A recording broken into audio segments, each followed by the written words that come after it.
I think a lot of people are looking for specifics when it comes to these forums and when they're hearing from their candidates. If you say taxes are too high and they need to come down, can you give us specific examples of programs that you've seen that, I know I've heard both of you say that across the board, every program's going to have to take a cut. Can you think of some specific programs that can take that back?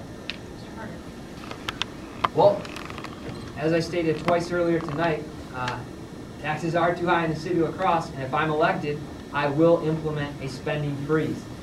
When we continue to develop our city and continue to bring in more streams of revenue from property that is vacant right now and other developments, this will reduce the tax burden on individuals.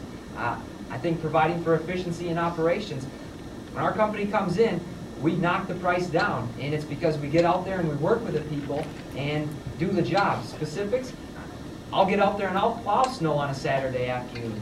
I'll go out and work with the water department once a week. I'll go out, each department once a week. I'll go out and work with the sewer department. I'll talk with the guys and ask them, how can we make improvements here?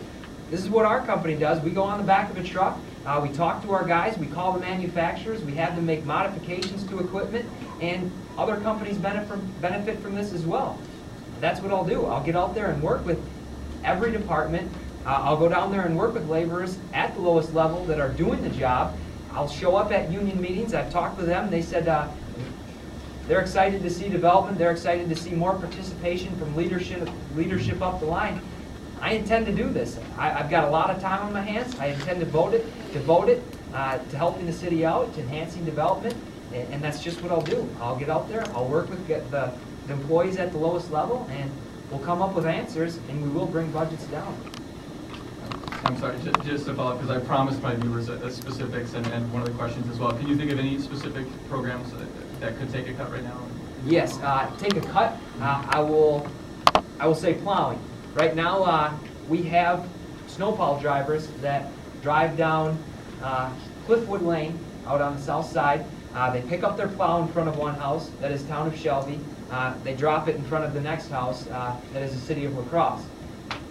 If we work, as we talked about earlier, with promoting relationships with surrounding communities, if we show up with the town of Shelby and we tell them, what kind of cooperation can we do here so we just got one plow truck going down the street instead of yours and ours, we're going to provide efficiency. This is what our company does. Like I said, these things can be implemented from the private sector into the public sector. We do it because we don't have a choice. We'll go broke if we don't do it. Right now, we just see what the city's done for the last 4 years. Taxes are just raised. That's one specific example where we can improve efficiencies in city operations. Yes, we actually get back to that question about the weak mayor. One of the reasons that I know that people have been, I would be too, vague, not for sure, no real exact points made, exactly what you're going to do. And one of the reasons is actually the mayor doesn't get to make those decisions. It is up to the council after all. So the mayor can direct people to make those decisions, but the mayor, he or she herself, don't get to make those decisions directly. I can tell you a couple of the things that I have done as a council member, small savings, but besides being on the sustainability committee and already saving a lot of money just by looking at efficiencies and turning off computers and changing light bulbs and those kinds of things that we're doing across the board in departments, and I've been pushing for that. But last year, the traffic engineer came to me and he said that, we paint yellow curves all the time. He said, and asked him how much that costs. He says about $30,000 a year if you consider the paint and the employees. He said, it really isn't done anymore in a lot of the other cities. It costs money. We don't know where to start and stop with it because we don't do it on every curve. Is it something that I would sponsor so that we could stop doing it? That was $30,000. I had to argue it 3 times through the council, but on the 3rd time it was a charm and we were able to stop doing that. So that's a small savings. Another one would be the water fountains. I worked with Mark Johnson to try to get the ones that were flowing all the time so that we were not only, it's a sustainability issue too, we were wasting water. Worked with him so that the water fountains we have that we can correct and put new operations in, we stopped just flowing water all the time. So that's a savings.